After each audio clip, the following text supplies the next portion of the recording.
For 8 years, the little boy kept touching his ear, every single day, sometimes softly, sometimes in pain.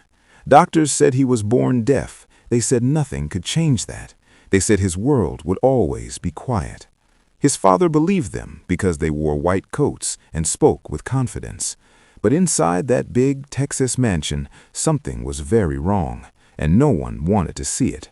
The boy cried without sound, suffered without words, and lived in a silence that hurt more than noise ever could. Then one day, a maid looked at him closely, not like a patient, not like a problem, but like a child in pain. She saw something dark inside his ear, something that should not be there. What she did next would either save the boy forever or destroy her life completely. And when the father finally walked in and saw the blood on her hands, he asked a question that froze the entire house. "What have you done to my son?" Daniel Brooks sat alone in his study as the evening light faded outside the tall windows. The room was large, filled with expensive furniture and quiet air, but it felt empty, like a place where hope had slowly died. On the wall hung a family picture, Daniel, his wife Laura, and their son Eli. Laura's smile in that picture never changed, but Daniel's heart did every time he looked at it. She had died the day Eli was born, and the house had never been the same since. "Daddy," Eli signed softly from the doorway. Daniel looked up. His son stood there holding his small tablet, his shoulders pulled in, his eyes tired in a way no child's eyes should ever be. Daniel forced a smile and signed back. "Come here, son." Eli walked closer and climbed onto the chair across from him. He touched his right ear again, just for a second, then pulled his hand away like it hurt. Daniel noticed. He always noticed, but he had learned to look away.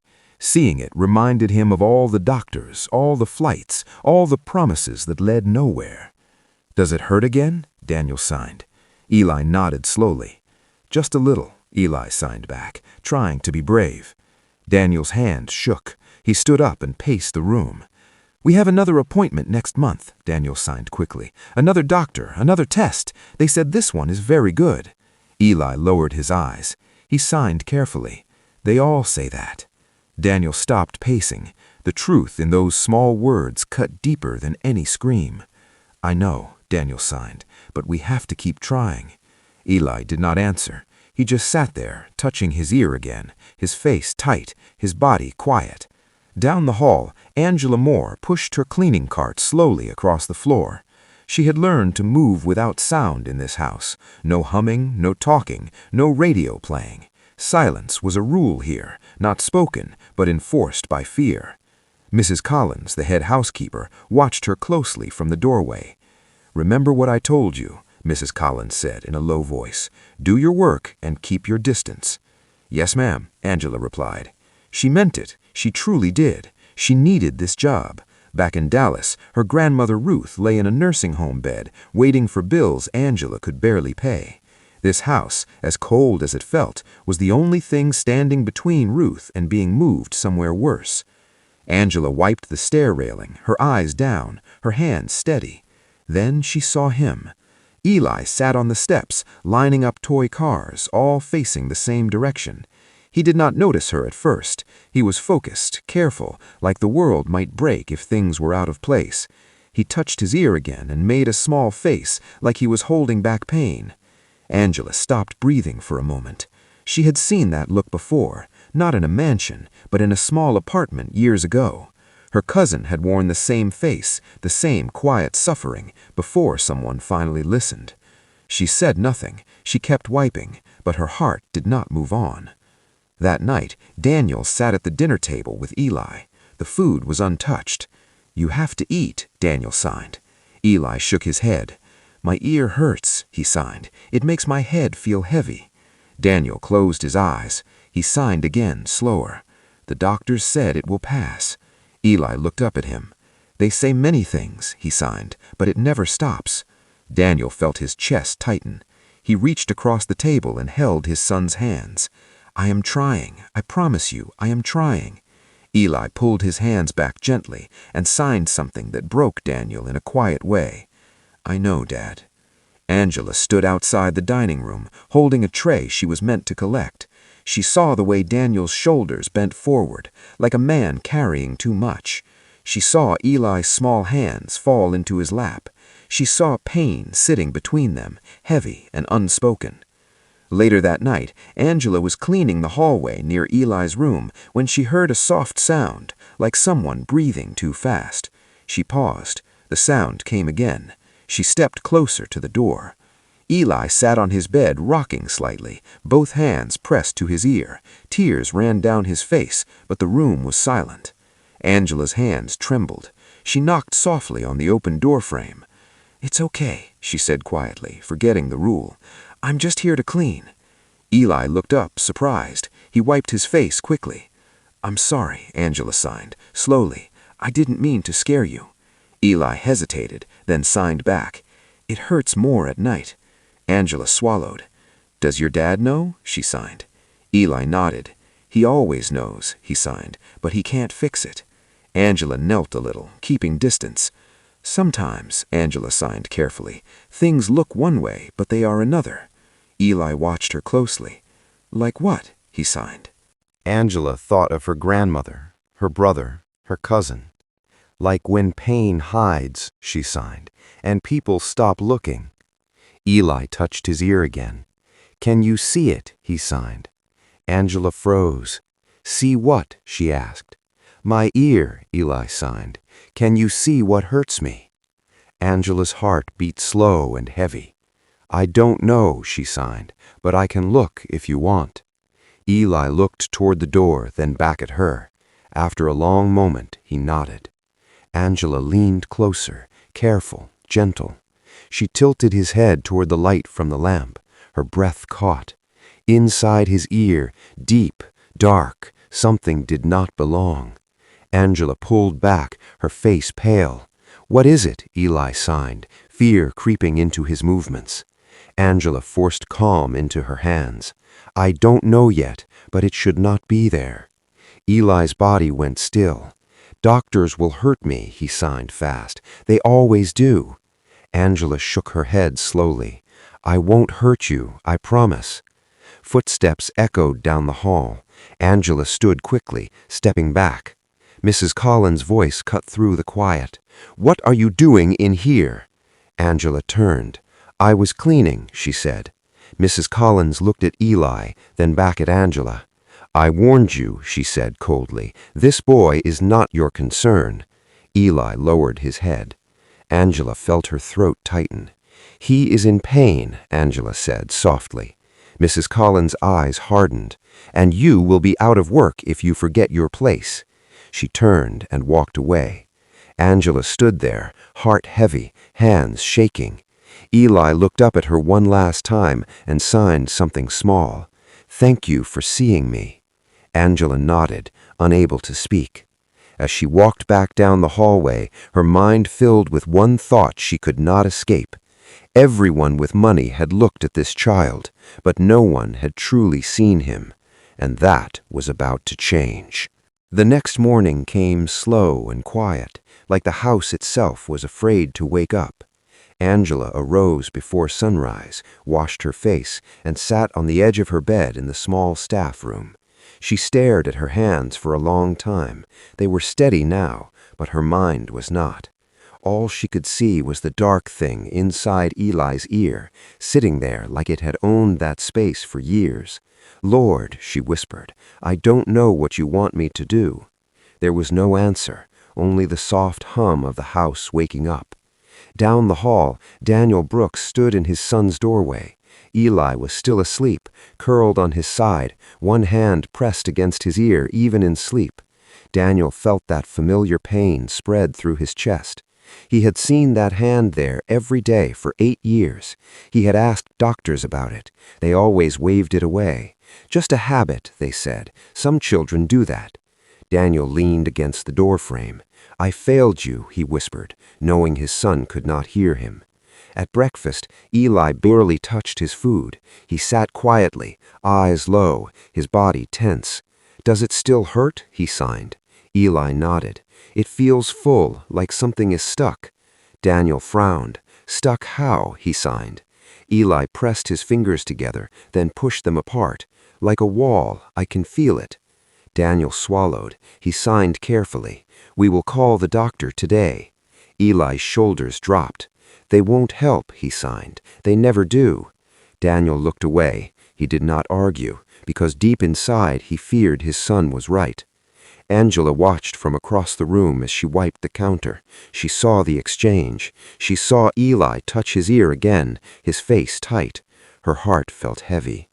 Later that day, Angela was dusting the study when Daniel entered. He stopped when he saw her. "You're the new maid," Daniel said. "Yes, sir," Angela replied, keeping her eyes low. Daniel hesitated, then spoke again. "My son," he said slowly, "does he bother you?" Angela's chest tightened. "No, sir," she said. "He doesn't bother anyone." Daniel nodded. "He doesn't speak much," Daniel said. "Some staff find it uncomfortable." Angela lifted her eyes for a moment. "He doesn't speak," she said gently, "but he says a lot." Daniel looked at her surprised. "Does he?" he asked. Angela nodded. "Yes, sir." Daniel said nothing more. He walked away, but her words followed him. That afternoon, Angela found Eli in the sunroom. He sat on the floor with his puzzles, but his hands shook as he tried to fit the pieces together. "Can I help?" Angela signed. Eli looked up and nodded. They worked in silence for a while. Then Eli stopped and pressed his ear hard, his face twisting in pain. "It hurts more," he signed. Angela moved closer. "Can I look again?" she signed softly. Eli hesitated. "Will you tell my dad?" he signed. Angela thought carefully. "I will tell him the truth," she signed, "but only when you are ready." Eli nodded slowly. Angela leaned close, careful, gentle. The dark thing was still there, deeper now, angry, swollen. Her stomach turned. "This is not right," she signed. "This should not be here." Eli's hands moved fast. "Doctors hurt. They poke. They cut. They make me cry." Angela took his hands. "I see you," she signed. "I see your pain." Eli's eyes filled with tears. "Everyone looks at me," he signed. "No one sees me." Angela pulled him into a gentle hug. He did not pull away. "I see you," she signed again. That evening, Mrs. Collins found Angela in the laundry room. "You are crossing lines," she said. "I'm just helping," Angela replied. "You are getting attached," Mrs. Collins said. "That boy brings trouble." "He is a child," Angela said quietly. "A child in pain." Mrs. Collins stepped closer. "And you are a maid who needs this job," she said coldly. "Do not forget that." Angela said nothing. That night, Angela called the nursing home. "We need the payment by the end of the month," the woman on the phone said, "or we move her." Angela closed her eyes. "I understand," she said. She hung up and sat in the dark. Her chest hurt. Her head hurt. Everything felt heavy. "I can't lose this job," she whispered. "I can't."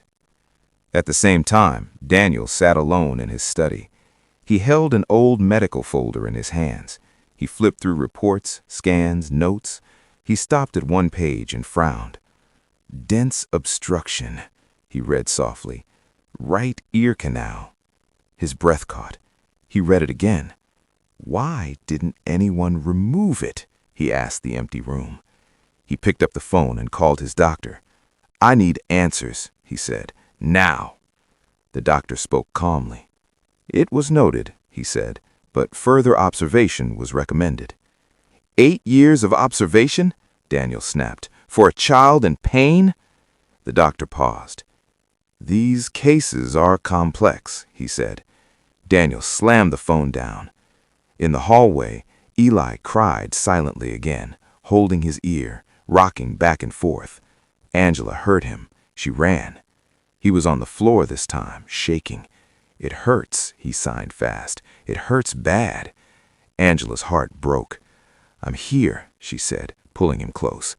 "Please," Eli signed, "don't let them hurt me again." Angela held him and looked at the clock. Daniel was still on a call. She looked back at Eli. "I won't hurt you," she signed, "but I need to help you." Eli looked at her, scared, trusting, small. He nodded. Angela stood up slowly. She walked to the first aid cabinet. Her hands shook as she opened it. She stared at the tools inside. "I don't know if I can do this," she whispered. But the sound of Eli crying without sound filled her ears, and she knew the next choice she made would change everything. The house was too quiet that night. Not the normal quiet, but the kind that made every step feel wrong. Angela stood in the hallway with the first aid kit open in her hands. Her fingers were stiff, her mouth dry. Down the hall, Eli lay on the floor, curled on his side, both hands pressed hard against his ear. His body shook as he cried without sound. "I'm here," Angela said softly as she knelt beside him. "I'm right here." Eli looked at her. His face was wet, his breath uneven. "It hurts so much," he signed. "Please." Angela swallowed. "I need to help you. I will be careful. I will stop if you want me to stop." Eli stared at her for a long moment. Then he nodded. "I trust you," he signed. Those words landed heavy in her chest. Angela cleaned her hands the best she could. She opened the small metal tool she had taken from the kit earlier, the one she prayed she would never need. She turned Eli's head gently toward the lamp. "Look at me. Breathe slow." Eli tried. Angela leaned closer. She could see it clearly now, the dark thing deep in his ear, swollen, blocking everything. Her stomach turned. "God help me," she whispered. She moved slowly. Her hands shook, but she kept going. She touched the dark mass and felt resistance. Eli flinched. "I'm sorry," she said quickly. "I'm sorry." Eli signed, though fear filled his face. "I'm okay." Angela pulled again, slow and steady. For a moment, nothing happened. Then it came loose. It slid free into her hand, wet and dark, something that had no place in a child's body. Angela froze. Before she could speak, Eli gasped. A real sound came from his mouth. He grabbed his ear, then pulled his hand away, confused. "What is that?" he said out loud. Angela dropped the tool. Tears filled her eyes. "You heard yourself. You heard." Eli sat up fast, looking around the hall. "The clock," he said softly. "It's loud." "Yes," Angela cried. "That's sound." Eli touched his throat, then spoke again, slow and unsure. "Dad." Footsteps rushed down the hall. "What is going on?" Daniel shouted. He stopped when he saw them. Angela on the floor, blood on her hands. Eli sitting upright, speaking. "What did you do?" Daniel yelled. He ran to his son and grabbed his shoulders. "Are you hurt?" he asked. Eli flinched at the sound of his voice. "You're loud, but I can hear you." Daniel froze. "You can hear me?" he whispered. Angela held out her shaking hand. This was inside his ear. This is why he couldn't hear. Daniel stared at the dark mass, then at the blood, then at the tools. "You touched my son? You could have killed him." Security rushed in. "Take her, now." "No!" Eli screamed. A loud, broken scream filled the hallway. "Don't take her." The guard stopped for a second, shocked by the sound. "She helped me," Eli cried. "She didn't hurt me." Daniel shook. "Take her," he said again. Angela did not fight. As they led her away, she looked back at Eli. "You're going to be okay," she mouthed. At the hospital in Austin, doctors crowded around Eli. Tests were run, scans checked, ears examined again and again. Eli laughed and cried at the same time as he heard machines beep, voices talk, doors close. Daniel paced the hallway, his hand shaking. A doctor called him into a room. "Your son's hearing is returning," the doctor said. "It appears the blockage was the cause." Daniel felt dizzy. "A blockage?" he said. "You mean it was always there?" The doctor slid a file across the table. "This was noted years ago," he said quietly. "Right ear obstruction." Daniel stared at the page. "You knew?" he whispered. "Someone knew?" The doctor did not answer. Daniel left the room and ran back toward the security office. Angela sat alone, her hands folded, her head down. The door opened. "Angela," Daniel said softly. She looked up, ready to beg. "I'm sorry," he said before she could speak. He fell to his knees in front of her. "I trusted money," he said. "I trusted titles. I didn't see my own child." Tears ran down his face. "You saved my son," he said. "You saw what I missed." Angela's tears fell too. "I just couldn't watch him suffer," she said. They went back to Eli's room together. Eli sat on the bed with headphones on, smiling as music played for the first time. He saw Angela and ran to her. "Thank you," he said. Daniel pulled his son close. "I hear you," Eli said. "I hear everything." Daniel cried into his child's hair. For the first time, the house of silence was gone, and all it took was someone willing to truly look. Dear viewers, this story is not just about a rich man and a poor maid. It is about what happens when people stop seeing pain just because it has been there too long. It is about a child who lived in silence, not because help did not exist, but because the wrong people were trusted. It is about a woman with no title, no degree, no power, who chose courage when fear told her to stay quiet. And it is about a father who learned, too late but not too late enough, that love is not proven by money, but by attention, patience, and the willingness to truly look. Sometimes the miracle does not come from hospitals or experts or expensive buildings. Sometimes it comes from someone the world overlooks, someone cleaning floors, someone listening when others turn away. This story reminds us that pain ignored becomes suffering, but pain seen can be healed. And it reminds us that every child deserves to be heard, even before they find their voice. If this story touched your heart, please like this video, subscribe to the channel, and share it with someone who needs to hear this message today. Tell us in the comments where you are watching from, your city, your country, your home. Your voice matters here.